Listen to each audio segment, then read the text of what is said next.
Eto, sino? Wala na raw masasarap pa talaga sa pagmamahal, di ba? Ng isang ina, ang kanyang anak no, sa kanyang ina. Siyempre. Alam natin yan, Connie. Sa Pangasinan nga, labis ang saya ng isang babae nang bigyan ng espesyal na regalo ng kanyang anak. Ano naman yan? Yeah. Thank you. What?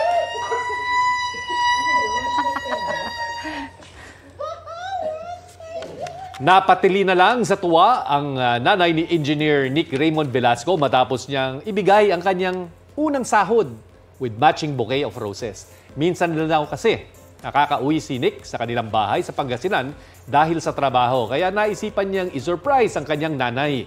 Mahigpit na yakap at pasasalamat naman ang natanggap ni Nick. Ang video na po yan may 2.3 million views na at pinusuan ng libo-libong netizens. Talaga namang trending. Uy, ang sweet. Ikaw, Sobra. Dali lang, yung first sahod. Ako rin, binigay ko sa mami ko. Binigay mo sa nanay mo. Yes, binigay ko sa mabait. Ayan naman ang isa sa, di ba nakalagay talaga na may promise ng ang Diyos, di ba? Na kapag inalagaan natin, okay ang magiging buhay ng ating mga parents. Yes. Pero mas importante doon kaysa sa una, yung patuloy. Yung Yes, dire-diretso. patuloy. Tama ka naman dyan.